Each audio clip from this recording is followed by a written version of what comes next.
कैसे हैं मेरे कमांडोज। तो उम्मीद है बेटा कि सिलेबस पूरा करने के बाद कॉन्फिडेंस आपका अपर लेवल पे होना चाहिए। देखो बेटा, कमांडो सिर्फ एक वर्ड नहीं है, कमांडो जो है ना एक लाइफ स्टाइल का हिस्सा है। मतलब ये है कि जब आप है ना किसी चीज को इस शिद्दत से चाहते हैं ना कि बस पाना है तो मतलब पाना है, वो सच्चा कमांडो होता है।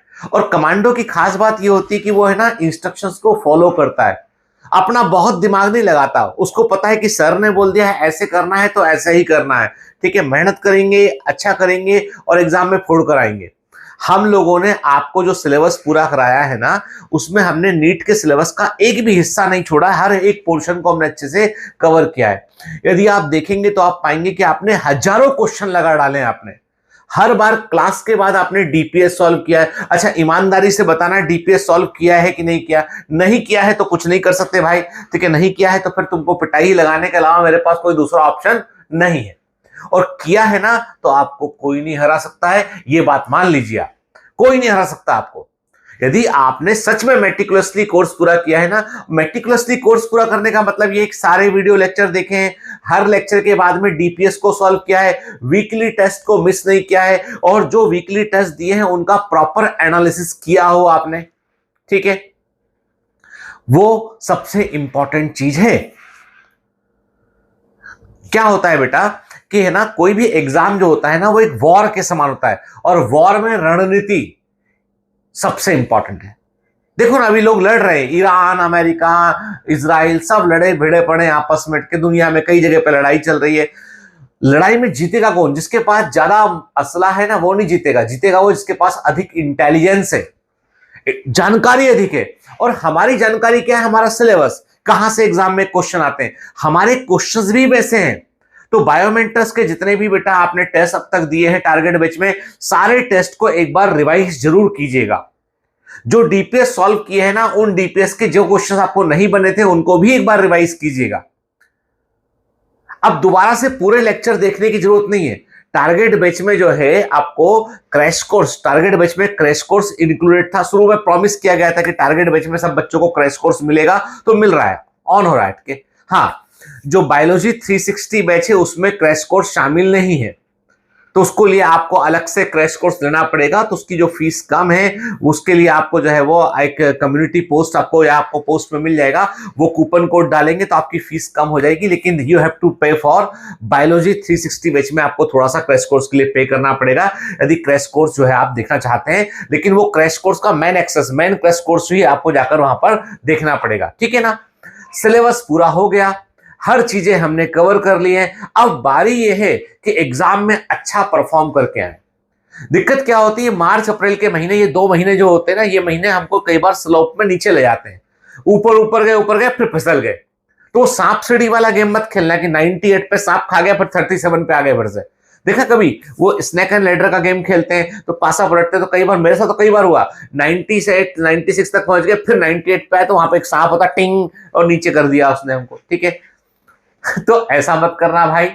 तो इसका मतलब ये है कि अभी समय क्या है, समय है अभी कि पूरे जोश के साथ जुट जाए, लग जाए और फोड़ दें। जो मॉक टेस्ट दे आपको आ रहे हैं वो मॉक टेस्ट सॉल्व कीजिए। जो मॉक टेस्ट का एक पैकेज लॉन्च किया गया है, यदि आप कर सकते हैं तो उसको भी सॉल्व कीजिए आप। मेरा कहने का मतलब है बेटा कि इस समय आपको लगभग एक वीक में कम से कम 2 से 3 मॉक टेस्ट आपको देना चाहिए। ठीक है, पुराने टेस्ट को आपको रिवाइज करना चाहिए। अब पूरा फोकस होना चाहिए उन हिस्सों पे जो कमजोर रह गए उनको दुरुस्त करने पर, और जो दुरुस्त हिस्से हैं ना उसको एक बार रिवाइज कर लो। मतलब अगले 50-60 दिन आपकी जिंदगी को बना सकते हैं या बिगाड़ सकते हैं, और ये सिर्फ आप पर डिपेंड करता है। तो आज मैं आपसे यही कहने आया हूं कि बायोमेंटर्स ने ईमानदारी से अपना पूरा काम किया। हम लोगों ने हर कंटेंट को बहुत बेहतर तरीके से पढ़ा, समझाते हुए पढ़ाया आपको, चाहे फिजिक्स हो, चाहे केमिस्ट्री हो, चाहे बायोलॉजी हो, हर एक चीज कवर की है। डीपीएस में बहुत बढ़िया बढ़िया क्वेश्चन सॉल्व किए, एनसीईआरटी के परखच्चे उड़ा दिए, और बायोलॉजी के अंदर नोट्स के अंदर आपको बूस्टर शीट्स दी गई, बूस्टर क्वेश्चन दिए गए, और एक भी क्वेश्चन बायोलॉजी में उसके बाहर से नहीं आएगा। इवन फिजिक्स और केमिस्ट्री में भी क्वेश्चन बहुत रेयरली बाहर से आते हैं। बायोमेंटर्स ने ऐसे ही 16,000 से अधिक एमबीबीएस सिलेक्शन नहीं दिए हैं, ये जेन्युइन है। बड़े हल्ला करके बहुत फंडिंग के बाद खरीद नहीं लिए गए बच्चे कि तू तेरी रैंक क्या आई, 5 आई है, तू बेटा बिक जा। ऐसा नहीं किया, बायोमेंटर्स ने कभी ऐसा नहीं किया। बच्चे ही हमारे ब्रांड एम्बेसडर हैं एक्चुअली में, ठीक है, हमको कुछ बोलने की जरूरत नहीं है। आप भी सिलेक्ट होंगे और मेरी बहुत इच्छा है कि आप अपनी गुरु दक्षिणा भरें। आप बोलोगे सर फीस तो भर दी, अरे भैया फीस तुमने सिस्टम की भरी है, पूरा सिस्टम चलता है, इतने लोग काम करते हैं, उनके लिए फीस भरी है। मेरी गुरु दक्षिणा है तुम्हारा सिलेक्शन, वो तुमको देना है। और आप जिस भी जगह के रहने वाले हो, मथुरा के रहने वाले हो तो पेड़ा लेके आना, आगरा के रहने वाले हो तो पेठा लेके आना, राजस्थान के रहने वाले हो तो वहां की लोकल मिठाई लेके आना, कलकत्ता के रहने वाले हो तो रसगुल्ला लेके आना, बिहार के रहने वाले हो तो ठेकुआ लेके आना। मतलब जो तुम्हारी रीजनल डिश है ना मीठे की, वो मेरे लिए लेके आना, ठीक है, उसका मैं इंतजार कर रहा हूं पूरी शिद्दत के साथ में। तो भैया सिलेबस पूरा नहीं हुआ, असली लड़ाई अब शुरू हुई है।